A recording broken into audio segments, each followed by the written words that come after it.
Welcome into the best of the week here at 5 Clubs. Had a wonderful week being joined by the likes of Josh Carpenter from the Sports Business Journal, Gabby Herzig, a new contributor here at 5 Clubs, great young writer from The Athletic, Patrick Peterson, a surefire Hall of Famer in the Pro Football Hall of Fame, who's now, his passion is golf. And then, speaking of golf, two of the best players in the world, Billy Horschel joined us, as well as Thomas Detry. Enjoy the best of the week of 5 Clubs. But let's start with LIV and the tour. The latest was the meeting that occurred in the White House last week, and then subsequently another release. And it's a release that is a whole lot of nothing. Yep. Why do you think the tour feels necessity to put out these press releases that are an update on, we're updating you that we're talking, but there's nothing substantive in these updates? There's an update that there's an update, right? Correct. I think maybe some of this stems from, the June 6th announcement a couple of years ago when literally there were, maybe 4 or 5 people who knew about this. Everyone was in the dark on this agreement, so maybe they feel like they need to be a little bit more transparent. Even with some of these statements, again, there was one 2 weeks ago, there was another one this past week that didn't really deliver much in terms of fans are saying, well, what does this mean? This is just saying that you've initiated a discussion. Well, what was the discussion a year and a half ago, 2 years ago when all this started? So yeah, I think maybe providing a little bit more transparency than that. Give us some details. Tell us what's happening. When are you meeting next? Right. Look, I respect the sensitivities of information as it pertains to the Department of Justice. I get all that, but these to me are pacifiers. You're trying to pacify an audience to some degree. The interesting part to me, one of the interesting parts, is the principles involved.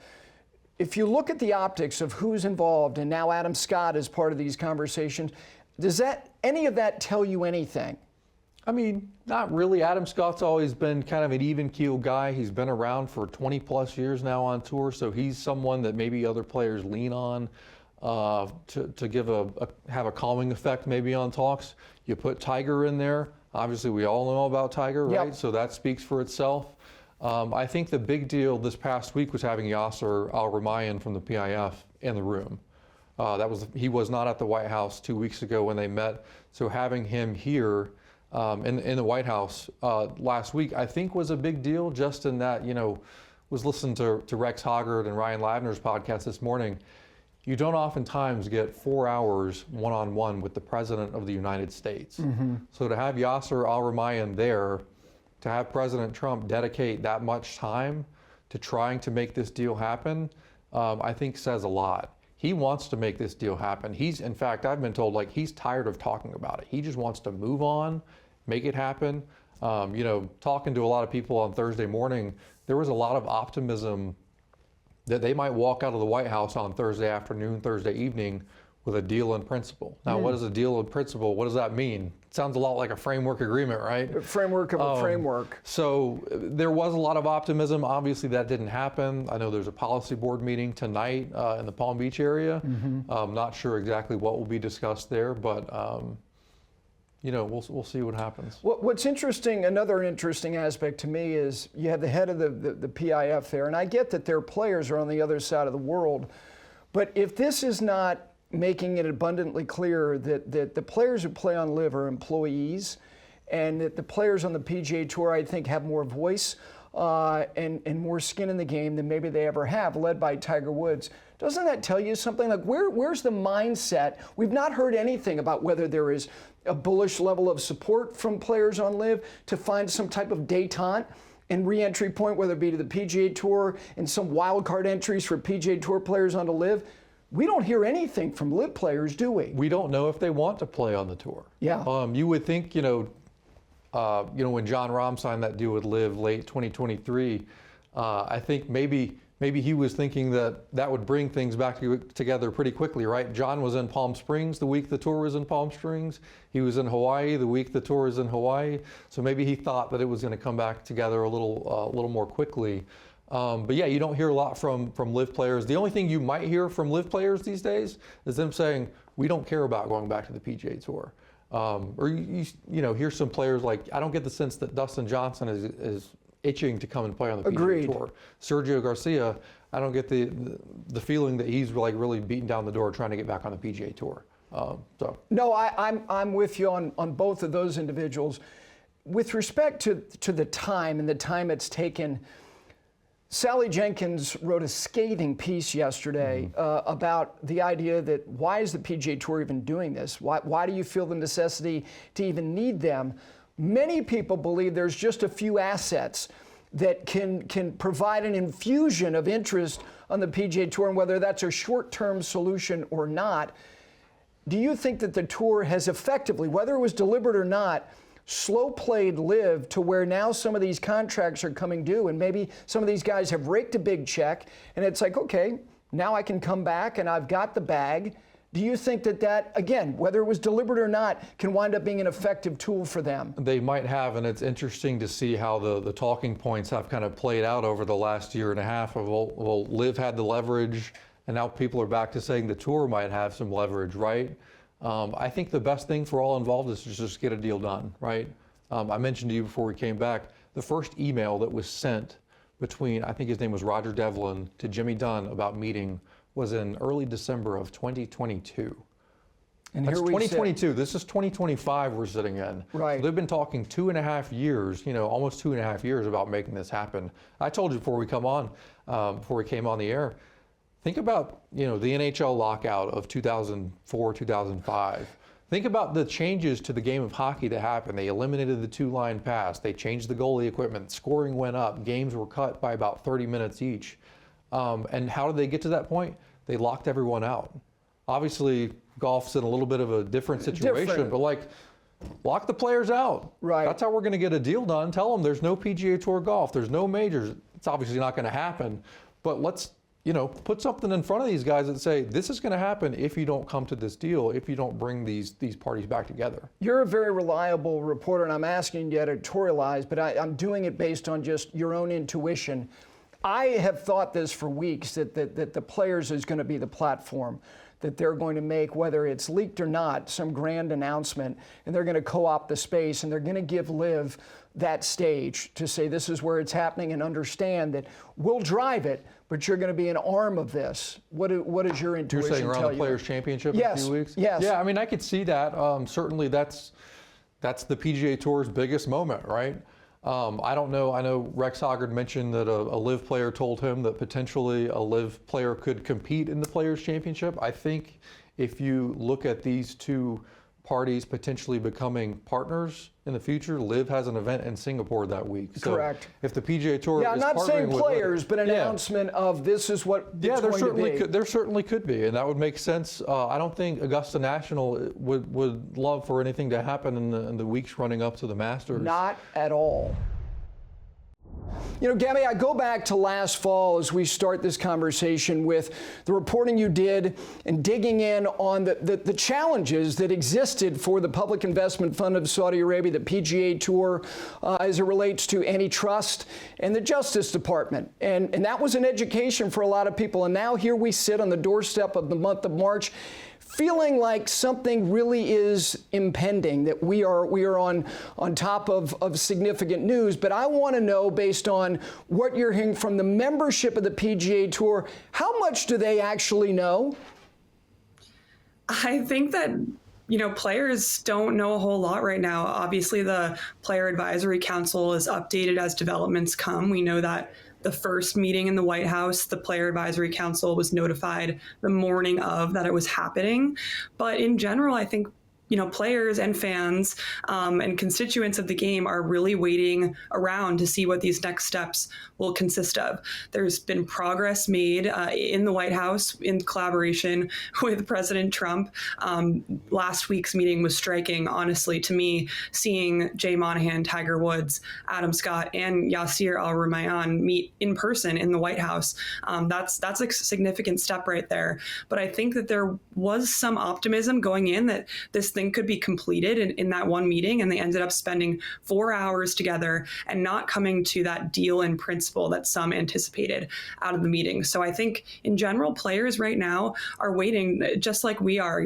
The player leadership obviously is involved in this. You have Tiger and Adam right there at the table with the leaders of this entire thing. And it's actually very significant that they are part of this in that way. So I think in general, like the rest of us, the players are waiting to hear what could happen. And there's been some indication of optimism and progress in recent days with the Trump administration in place and being able to help in that way. But it's still a huge waiting game. Yeah, you're right. The optics are encouraging. And you mentioned with respect to the live side of things, it's the man who's truly in charge who is there. And I get that the players who play on live are on the other side of the world, so there's not a convenience to get one of them there, whether it be even for a photo op or for substantive conversations.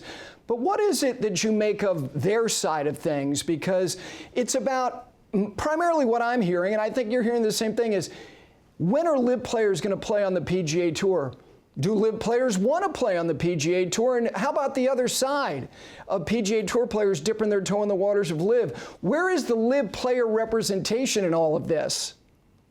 It's a great question. The main thing that I believe that live players have been hearing over the past year or so is that the live model is going to continue. They just signed a TV deal with Fox. They renewed the Live Adelaide contract to 2031. There's definitely a push for the future movement of live. There are clothing deals signed with some of the live teams. But I do think that there is a want and a need for live players to come back to the PGA Tour. I'm not sure what capacity that is in right now. And I think the other biggest question is whether live golf survives this new kind of reunification talk. One of the most striking things to me is that all of a sudden you're hearing Jay Monahan and Rory McIlroy and Tiger Woods speak of the creation of one tour. And I don't think that language has been used for a very long time, which to me indicates that there is some significant planning to maybe restructure the entire realm of professional golf to fit everyone's interests here. And that includes live golf, that includes the PGA Tour, and that includes what fans want to see, which I believe is really just all the players back together on the same stages. I think what will be interesting is this new additive or offshoot of the PGA Tour, which is TGL. And I know you and your colleagues are going to devote some time to really examining what we've seen so far, what you all would recommend in terms of what might change, what could change, what should change. I'm looking forward to that in The Athletic. How about live golfers as a kind of a live united in TGL? Will that be one of the things? And I'm not joking. I think that that's the type of wrinkle that you could add going into 2026. So give me your thoughts on what you saw last night, what you've thought overall of TGL, and kind of what this examination through this roundtable discussion is going to be. Yeah, I think people have definitely thrown around the idea of a live team joining TGL or joining for a match. I think it would be really exciting to see, and definitely amping up the rivalry aspect of all of this. Something that I really want to see is LPGA players included in TGL. You saw Rose Zhang actually became a minority investor in the Bay Golf Club. Megan King was there the other day. Jessica Korda was there last night. So I think the ball is really getting rolling for LPGA players to potentially be a part of TGL. But in general, I've enjoyed to see the progress of the product over the past month or so and see what changes they've made. The hammer rules really turned out to be a huge game changer in terms of making those matches tight. I think players have been a little bit more loose on stage recently. You're seeing animated celebrations and a little bit more trash talking last night between Justin Thomas and Keegan Bradley. So I've enjoyed the progress of it, but I do think there are some big tweaks that they're going to have to make for next year's season in order to really make it sustainable for fans.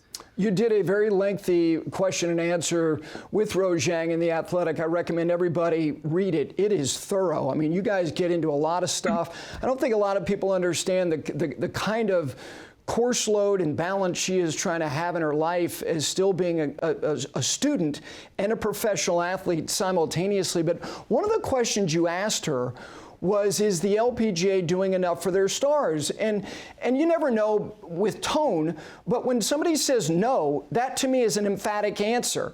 Yes, she didn't just say no and then ask you to ask the next question. Can you explain what she meant in terms of what it is that she thinks they are doing and what more they can do to help the best players, the biggest profiles on their platform, which is the LPGA?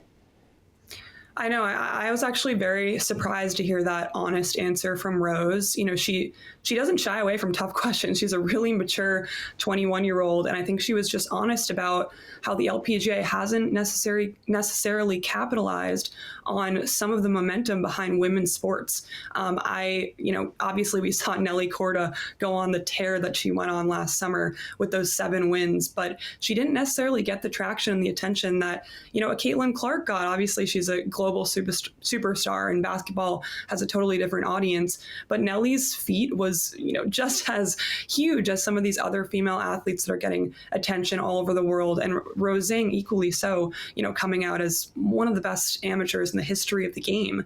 And I think that Rose was just honest about some of the initiatives that the LPGA has had in place haven't necessarily hit yet.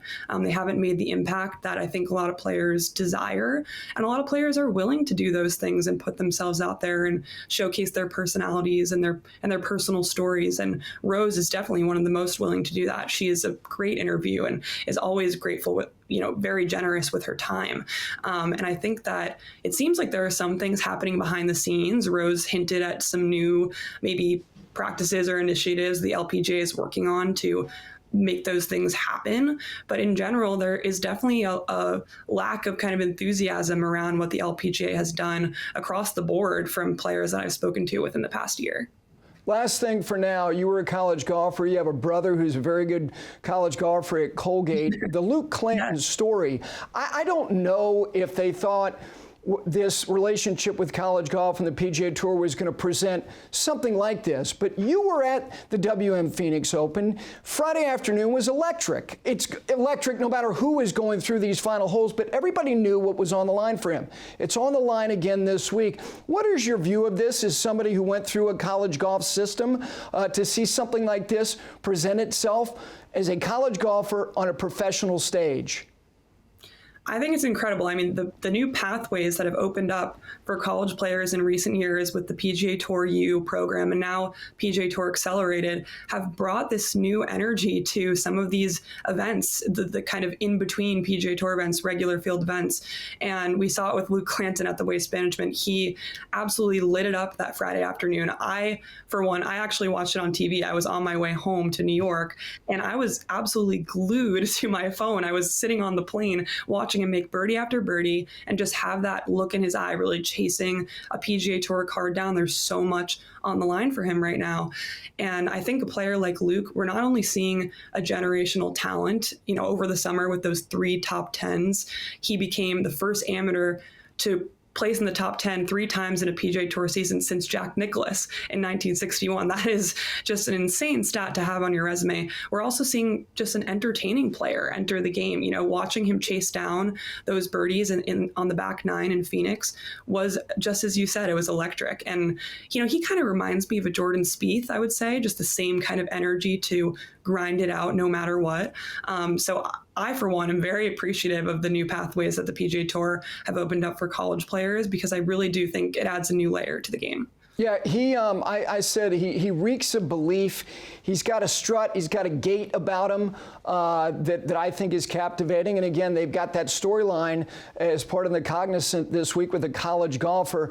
I will see you at the Players. We're all excited that you're going to be able to be a part of this team and sharing your thoughts in addition to all the great work you're doing on an everyday basis at The Athletic. Looking forward to the roundtable you got coming forward, hopefully tomorrow for your readers. Thanks so much, and I'll see you in about 10 days. Thank you so much, Gary. Appreciate it. Look, I could spend an hour talking to you about your career, but let's talk about golf, because the Pro is going to be a part of a series of events. The first one is going to be in Frisco, Texas, at what has become the Disney World of golf. People are going to see it in full when the PGA is there in a couple of years. You're going to play the East Course there, March 21 to 23. I'll get to the details of that, but I want people to understand where it began for you. You came to golf a little bit later in life. You come into the NFL during the lockout period, which was kind of a weird period, and you go to some kind of scraggly range and you pick up a 7-iron and you hit a shot and you're like, hell yeah, that felt good. And your love affair began. Isn't that amazing that the game of golf grabs you that quickly? Man, no doubt about it. And like you said, I kind of got into the game of golf a little bit late. I know we kind of got into the game of golf the same way because I saw that you hit a shot on the driving range when you were 6 years old, and you kind of fell in love with the game then. But I wish I would have picked up the game way earlier.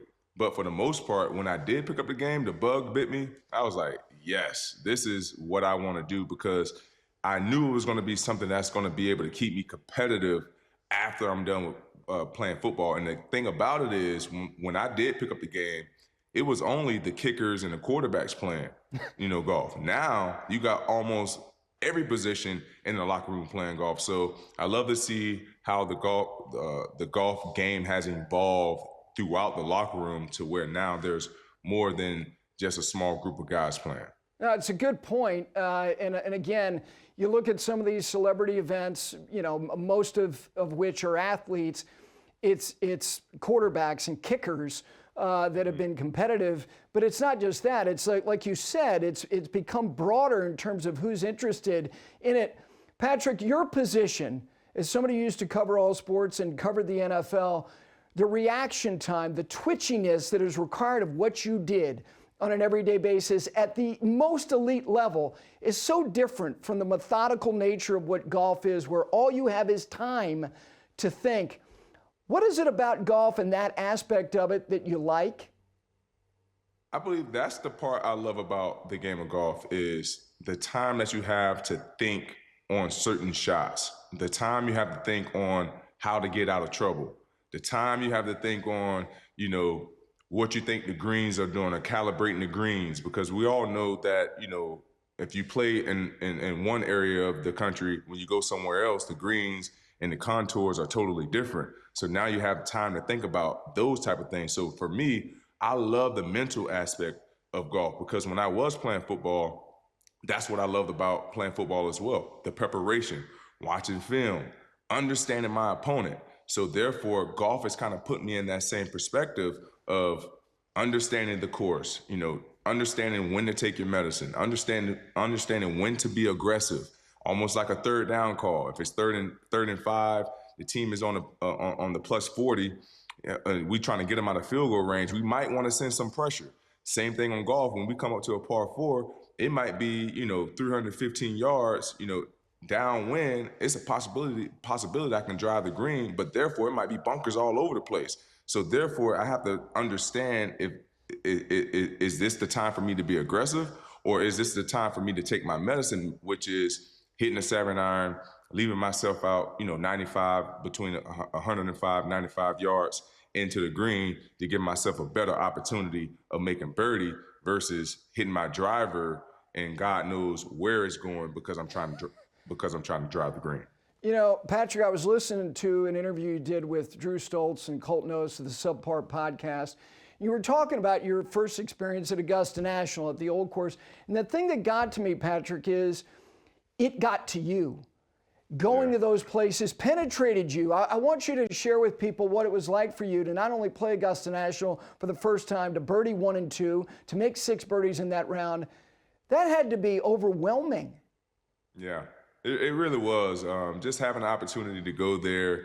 You watch, the Masters on television for so many years. Like you said, I picked up the game of golf a little bit late, so I started watching the Masters a little bit late in my lifetime. But for the most part, going there, like you said, it was like I was at Disney World. You know what I mean? Going down Magnolia Lane, having an opportunity to play the par 3 course the evening before, and going out there and playing the round pretty much of my life. I was like, yep, guys, I kind of did my job. I'm ready to go now. But, seeing, going up to the crow's nest, Yes. the butler's cabin, having dinner with your coat and tie on, seeing all the chairmen and, everyone who's involved in the in Augusta National, hearing the caddy's history, being with the same caddy for the amount of time that you're there. It was just magical, man. And I had the opportunity to play it more than once, but my first time, it was definitely the treat because that's the lowest score that I ever shot there, and that's as many birdies that I have had in one round since I have played there. But that place is a treat. It is. It's sensory overload. You made 6 birdies. You shot 74. Tell us about the Pro, this series of event. I mentioned first one in Frisco, at PGA Frisco. What are people going to get from this series? Oh, man, the Pro is, they kicked it off in Tampa. We pretty much had all 4 major sports involved in this one. But now the one that we have here, the Pro, is basically a football-only tournament. It's going to be 54 players. We're all playing for a little bit of a loop. There's a person that's going to be on the line. And the great thing about this one is that it's going to be, you're going to have to play your way into the Pro Cup, which is what you're seeing right now, which was down in Tampa when you have all 4 major sports combining to compete to see who is the best out of the 4. So this is going to be a great one with all football players. I'm excited about it. I never played PGA Frisco. I heard nothing but great things about it. I hear we're going to be staying at the Omni there on site. So I'm excited to hit the par 3 course, not only compete, but also get a hit that putting range I hear that's so amazing as well. Let me ask you, I'm not surprised that you would respond to this environment the way that you have. You love sports, you love the arena, you love going to Gator games, but there have been other guys like Wyndham Clark. I didn't see it. He's been entertaining in the arena. I think Ludwig has been stealthy, like sleek and entertaining. Explain to people what the environment is like, because they're consuming it overwhelmingly as viewers. What is it like being in that building?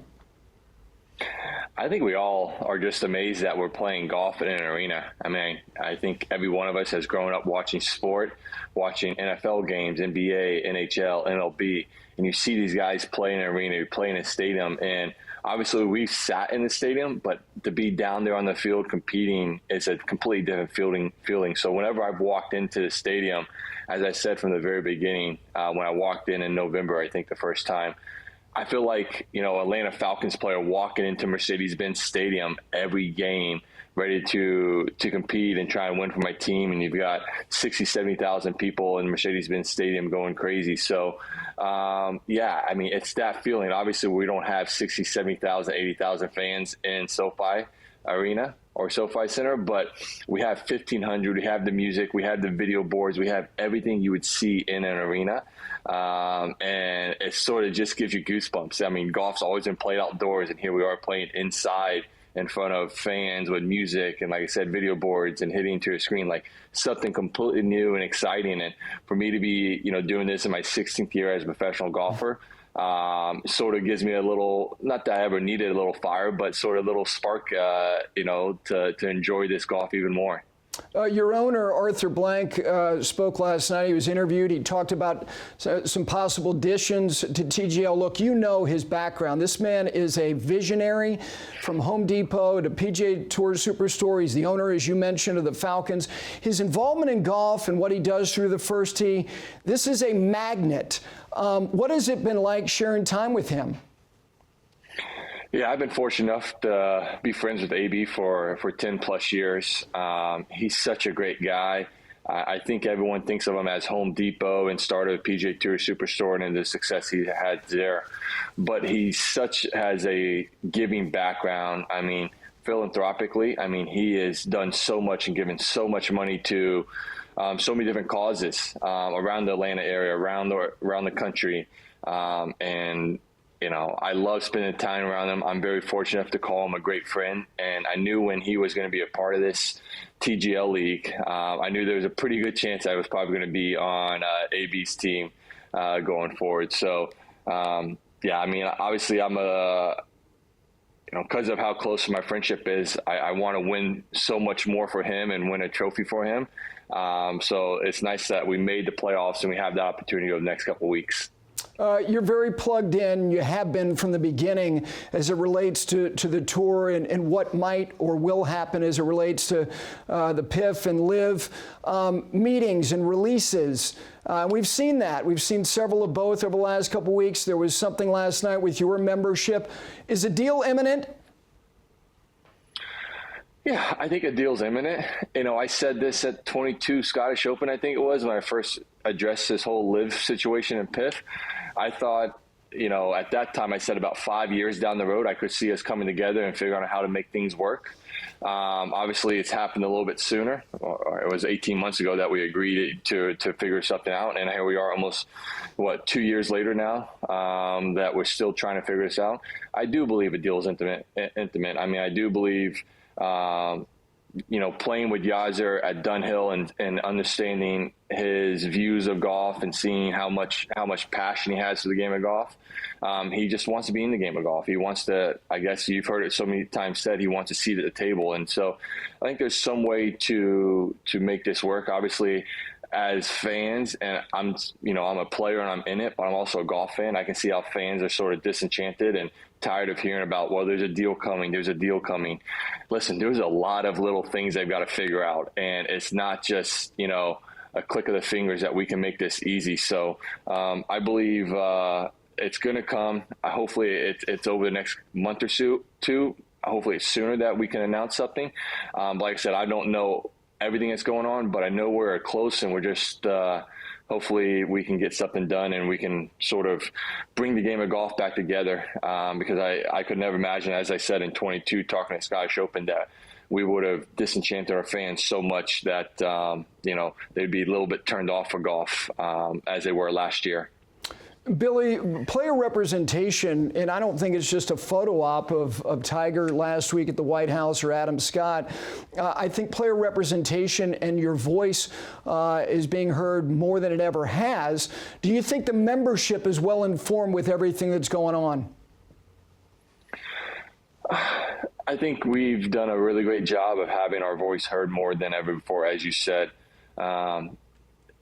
Is the player are the players on tour more informed? I think we're informed enough, but like I said, when it gets to the little nitty-gritty details, you're not going to inform these guys everything because you don't want things getting leaked out. You don't want things getting told to other people and rumors get started and everything. So you've got to sort of keep it close to the chest. It's no different than two businesses merging. There's only going to be a handful of people or a few handful of people that understand the details and know what's going on. And that's the way this is sort of, you got to look at it. The player directors, the independent directors, a few people, executives at the PGA TOUR understand every little detail, as is on the PIF and the Saudi side. And so, I think we're informed enough, but I guess if you do have questions, as I've always said, you can go to the PGA Tour, you can go to the executives and ask questions, and you may not get a great answer, but they're going to try to at least give you a little bit better picture than what you would have if you didn't ask questions. The televised product has gotten a lot of discussion, attention, letters penned by some of your peers as it relates to responsibilities you all have to enhance the product. What is your view of the televised product of golf? Listen, it's tough. Golf's over, such a long window. It's not a 2 or 3 hour time window. And so there's a lot of things that can be done. Listen, I think, could we show more golf shots? Yes. And I think we're trying to do that. I believe the players themselves, as Justin talked about in his letter, can be more open to having conversations with announcers and golf analysts as they're walking the golf course, whether it's before, during, or after a round. I've been fortunate enough to play on DP World Tour now for 5 or 6 years. And from the very beginning in 2019, when they asked me if I wanted to do on-course interviews, I said yes, because I understand the value of that. I understand giving insight to the golf fan. That's what they want. It's no different than me wanting to know the insight of what a coach is thinking, doing, after the first quarter of a football game, what changes they may make or what he's seeing. Like, that's such great insight that fans just sort of crave. And so I think we can do a better job as players. But, one thing I've said for a while, that I may be in the minority here, is I miss a guy like Johnny Miller. Johnny Miller was so great. And I know he, not everyone loved him, but he said things that were sort of controversial. He said, hey, that guy's choking right there. That guy hit an awful golf shot. And I think sometimes when I watch golf coverage, I think our analysts and our commentators have been too nice when a guy hits a wedge shot to 40 feet. He said, well, he was playing safe because of this. And now I'm like, it's a wedge shot. You should hit that to 20 feet at worst. I don't care if there's water or anything around. If there's not much wind, that's what you should do. So I miss a guy like Johnny who can be a little controversial and say something that you may be thinking, but he's not afraid to say it. To sort of show like, hey, he expects a higher level of us out on the golf course. And I think the golf fans miss some of that sometimes. The Charlie Bartlett Award, for people who are not aware, it was announced that you will be the recipient of that. I know how much it means to you. Look, it was in this studio that I spoke publicly with you for the first time about my own recovery, my alcoholism. I've told your wife, she's been on this program, that she's an inspiration. The sense of responsibility that you have to give back, that's the reason you're going to receive this award. Why have you done all that you've done, the APGA, all the other things that you're doing? Why do you have that sense of responsibility to reciprocate in life? Yeah, when Rex told me last Friday or 2 Fridays ago, I was receiving this award, obviously I just come off missing a cut by a shot and I wasn't in a great mood. And so he told me, and so I was very appreciative, but I think it took me a few days to sort of sink in. I told my wife that we won this award. And I think after a few days thinking about it and sort of, digesting and understanding, what this award means, it's pretty special. I mean, I'm sort of speechless a little bit in the sense of, I do this because I want to make this world a better place. I want to give people opportunities that they never had. I want to give people a life to live, a better life to live. And, it doesn't take a lot to give back. And I think growing up where I grew up, very lower middle class, we weren't financially, well off by any means.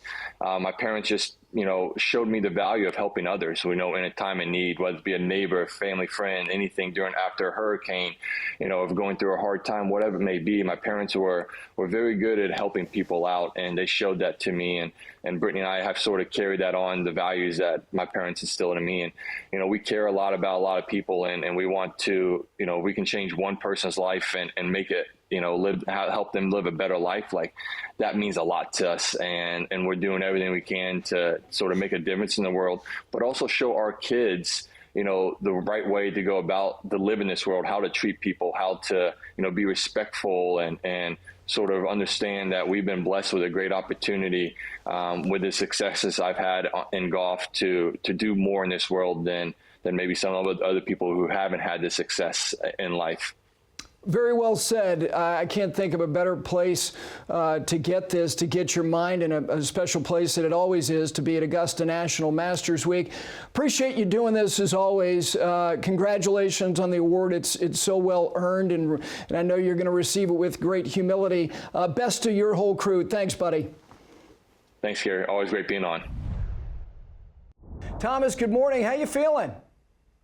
Morning, Gary. Feeling great. Kind of taking some time off right now. Got 2 weeks off. It was much needed. I've had a busy start of the year, so it's nice to being able to breathe a little bit and relax. Well, you said something you said the word breathe, and I want to examine that a little bit more in a minute, but I appreciated so much an interview you did a couple days after you won, talking about challenges, the psychological and mental challenges of doubt and fear and belief. Examining that Was that easy to start doing that as you have done? Yeah, I'm trying to. I'm trying to analyze everything I do and the reasons why I haven't won, and why sometimes you see some players, like I'm gonna give an example, Ludwig Eberg. He's a good friend. I mean, he's incredible. Like I have a lot of respect for a guy like that. But it seems like everything comes a little bit easier to him. Like he probably doesn't question himself as much as I do, or he might. But it's impressive to see a guy who's just turned pro and barely just over a year ago and does so well. And I mean, it took me almost 8 years to 9 years almost to win on the PGA Tour, or to win on a main tour, any main tour. So it was a lot of work, a lot of questioning myself, and a lot of just trying to improve things, and trusting the process. You do some meditation. Is that something, whether it's competitive days, do you start your day by trying to get your mind quiet every day? It's something that I wish I could do. I haven't got the discipline yet to do that. But I have felt some massive benefits from doing it, especially moments where I do feel nervous. I've had a few moments on a Saturday morning, or I used to do it in the evenings, and now I've started doing it in the mornings, because in the evenings I used to almost fall asleep during the meditation, so it wasn't a good idea. But in the mornings, when I feel my mind rushing a little bit and I'm in a position to gain something big, or in a contention or something like that, I've really started to do a bit of meditation, and it's really helped me. And I think people think that meditation is 1 hour sitting like this on a sofa, and it's not. There's all sorts of apps now that you can use, and only 10 minutes of kind of training your mind to be a bit more kind of quiet. I tend to be a forward thinker, so I tend to have all these kind of thoughts that linger in my mind, and being able to just for 10 minutes just quiet it down and think of, almost empty your brain of all these thoughts. I thought that was really something that I've learned to do. I still need to progress and get better at it, but it's something very helpful that I think not only golfers need to do, but I think anyone, whether it's a businessman, whether it's obviously athletes, whether it's anyone in your life, I think it can be very, very beneficial. I agree. Another word you used earlier was breathing. I don't do this much, but sometimes I'll ask people I know well who are in, stressful situations, are you breathing? And they're like, what are you talking about? I'm talking about conscious breathing, and the value of that. Do you try to do that when you were in the arena in terms of managing energy and consciously breathing? Yeah, 100%. I think it's all kind of linked to meditation again. This is who I am, and this is the nature that I've always been. So like when I unconsciously obviously get under pressure in contention, I start forward thinking a little bit. You kind of picture yourself being the winner of a tournament, and yes. Unconsciously your breathing kind of speeds up, your heart rate speeds up, and all that kind of happens unconsciously. So one of the keys to all recognize it. So just by recognizing it, you're already kind of ahead of the game. So you recognize it, and then kind of use those techniques that you learned during meditation to breathe deeply, breathe through the stomach, and that's the next step. And that's another little win, So there's the number one is to recognize those moments where your kind of mind is like rushing. You're like, wait a minute, we don't want to be in that place. Take a step back, start breathing, and bring your mind back to the good spot, because I think that's where at least I have struggled with. And you kind of unconsciously get into these kind of mindsets, and then your whole body starts rushing, your blood flow starts rushing, your heart rate, and that's when the pressure kind of piles up, and I think that's when you kind of lose your ability to perform at the best. You mentioned Ludwig earlier, and this is another thing that I appreciate, all the things that you're trying to manage. And one of those things is you're in a sport, like all sports, where you're comparing yourselves, whether you're doing it deliberately or not. You have Ryder Cup standings, FedEx Cup standings, where you are on a leaderboard, who you're playing with, and you're looking at them while you're playing with them. And I use the term, people know this, comparison is the thief of joy.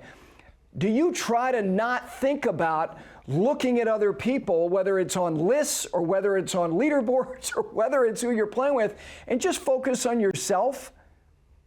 100%. You know, I'm going to take you back to a couple of months ago. I was in Sun City in South Africa with, I played 9 holes with Gary Player.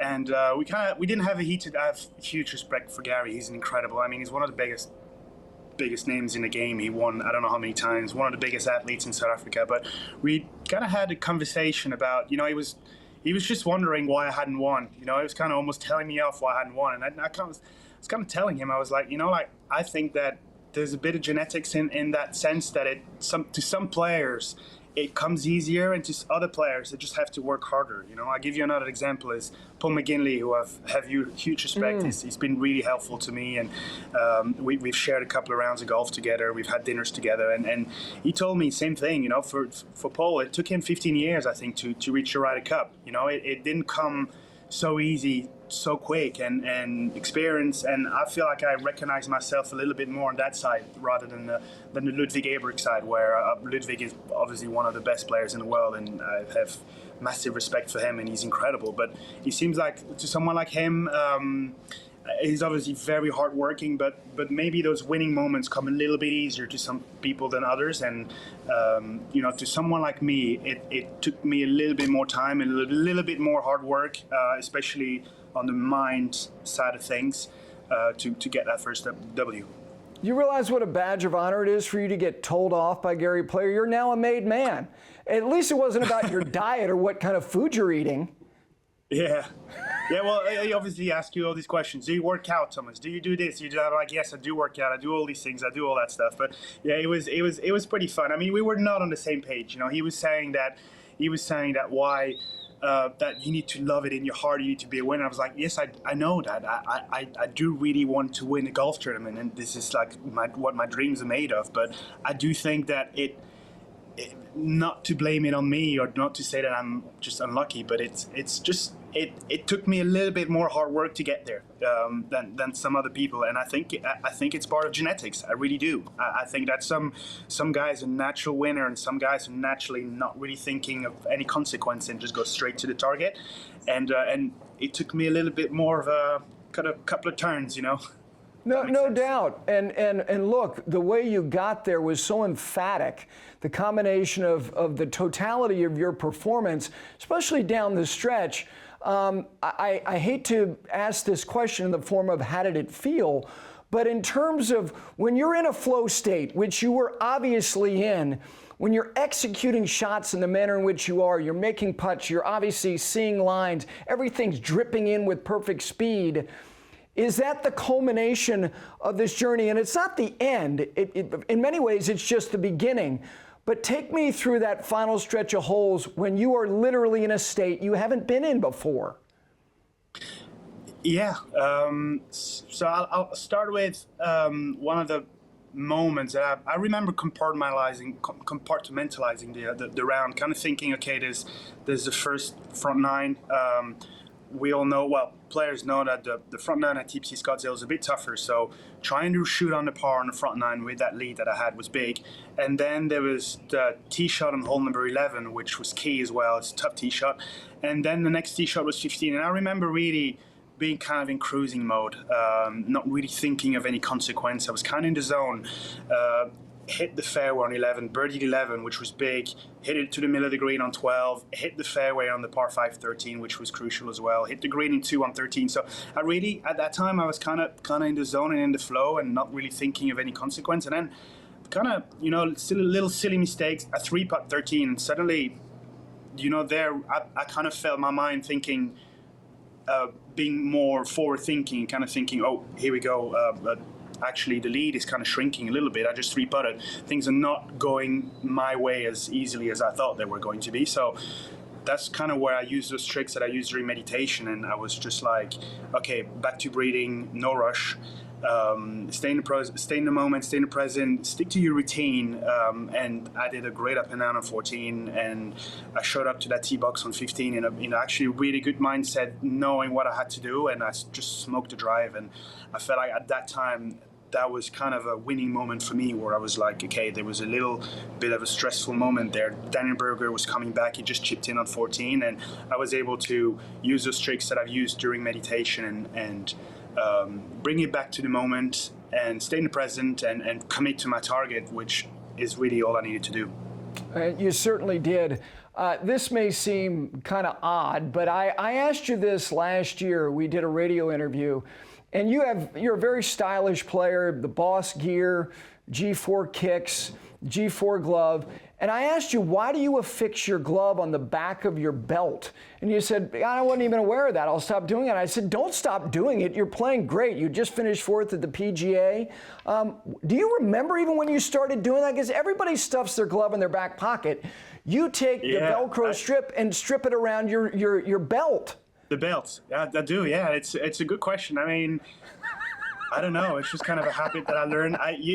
It'd be interesting to go back into the footage of all my pro career and when did I start actually doing that? Because I think it started maybe a year or two within my pro career. I don't think I used to do it all the time. I used to put my I used to put it on my golf. I used to strap it around the shaft of a driver or something like that, and then I've kind of I started putting on my belt. I really don't know. It's a great question. I don't know why I do it. Don't stop. Maybe it's to showcase the beautiful colors of all the gloves that I have, you know? Absolutely. G4 it's a great kaleidoscope. The other thing that I want to share with people, if they've not seen this, and you mentioned genetics earlier, we're going to show the photo that is still on your Wikipedia page of when you were literally a junior golfer. And this is one of the most extraordinary heads of lettuce that I have ever seen. Thomas, how old were you when that photo was taken? It's not AI modified. There's no AI in there. There's no AI, I promise. How old were you then? You know what? I think that picture was taken at the KLM Open in 2008. I was 15 years old, I think. And believe it or not, that's the look that I had when I just won the Dutch Open, the Dutch Junior Open, which gave me an invite to wildcard for the KLM Open in 2008. And I actually vividly remember a journalist taking a picture of me during one of the practice days. So that's what I looked like 2 days before my first European Tour event. Thomas, kudos for the internet world for not changing that picture and leaving it out there. So it's still there. It's still there, which is great. Here, and if you make the European Ryder Cup team, a lot of guys that week, especially on the European side, don't wear hats. You don't have an obligation to a sponsor. You need to grow your hair in the month of August and into September. You make that team and let the lettuce flow. Look at that flow. That's world class right there. No, it's kind of natural flow. It grows. You know, like take the hat off and it just comes back. It's pretty lucky. All right, but Thomas, that one there was pretty special. Yeah, that one's incredible. All right, let me get you out of here. 5 to go with Thomas Detry. 5 quick questions for him. Let's take him back to the University of Illinois days. Do you remember having a place, your go-to place on Green Street in Champaign, Illinois, for a burger, for a sandwich? Did you guys the golf team have a regular haunt that you went to on Green Street? Well, I've always been a big Chipotle fan, so Green Street Chipotle was a good stop for me, and it was kind of I mean, I sometimes ate Chipotle 3 times a day for breakfast, lunch, and dinner, you know. So I think it opened at like 10 a.m. or 10:30 a.m. So I remember showing up there on a Saturday morning at 10:30 just before it opened and having my Chipotle. And I was a pretty big Chipotle guy. I still am, to be honest. I enjoy it. Well, so many of you guys are. All right, who was the best college player you saw who was not on the University of Illinois roster? Who's the best college player you saw at that time? That's a good question. Let me go back to. There's a couple of. There's a few, but I will have to say I think Patrick Rogers. Stanford. I remember he had one of the. He had a stunning career. I mean, at college. I remember him winning everything. He won. I think he won our Fighting Illini event, which was hosted at Olympia Fields. I think he won, and I remember he was just untouchable. So I do have memories of Patrick just dominating the college landscape, really. He did. He and Maverick McNeely and Tiger in terms of wins while at Stanford. Now, Tiger it felt like he was there for 10 minutes, but nonetheless. All right, the U.S. city that might remind you in any way of Belgium or Brussels. Is there any place in the United States that reminds you of home? Yes, there is. Actually, we really enjoy, my wife and the kids, we really enjoy the West Coast. There's a bit more of a European style of living, especially San Diego, Del Mar. It's kind of a little town. We always stay, when we play at a Torrey Pines event, we always kind of rent a house in Del Mar, and we love it. You can walk everywhere. There's a beach. It reminds me of, it kind of reminds us of, we have, my in-laws have a little house in the southwest of England. It's called Cornwall. It's a little county at the tip end of England, and it does feel a little similar, you know, some, the ocean, the waves, you can walk everywhere, little shops. So we really enjoy Del Mar. It's one of our favorite stops of the year. All right, very good. You mentioned the kids. Is there a show that Sophia and Alba watch that you actually enjoy? I mean, they're toddlers, they're little people, but I know you have to watch a lot of this stuff. Is there one you actually like? Yes, actually do. Robin Hood. Now that you mention that, I really enjoy Disney movies, and we just got our 2.5-year-old into the Robin Hood, and she absolutely loves it. I mean, she's watched Robin Hood about 1,000 times already, and we listen to the music during breakfast. We do everything about Robin Hood, so it's a show that I actually really enjoy watching with her. Very good. All right, last thing. Your favorite smell and your least favorite smell? The least favorite smell, I'm gonna have to say the smell of my daughter in the morning when she's just taking a dump. I probably shouldn't say that live on TV. You already have. No, I probably should. I actually cannot believe I just said that. But yeah, I think every single parent will recognize itself in that moment. Sorry about that, folks. There's nothing to apologize for. We all, as a parent, we've all been there too many times, Thomas. All right, let's save it here with the mulligan. What's your favorite smell? My favorite smell? Oof, I think my favorite smell is the smell of, in the summer, whether it's Belgium or England, when it just rained a little bit and the mowers have just gone and mowed the fairways. It's just this smell of just freshly cut grass, a little wet. That's quality. I love that. That's great. Hey, listen, thank you for taking the time today. Congratulations again on the win. Look forward to seeing you very soon. Thank you. Thank you, Gary. Thank you so much for having me. Thank you for watching the Best of the Week here at 5 Clubs. Next week, Jimmy Dunn, the president of Seminole Golf Club. The pro member is on Monday. My old colleague Damon Hack from my morning drive days is going to join. Also, Wagyu and Filet, Johnson Wagner, Brendan DeYoung in studio, and the chief marketing officer of the PGA Tour on the future of what is coming between PIF, LIV, and the PGA Tour. That's all next week on 5 Clubs.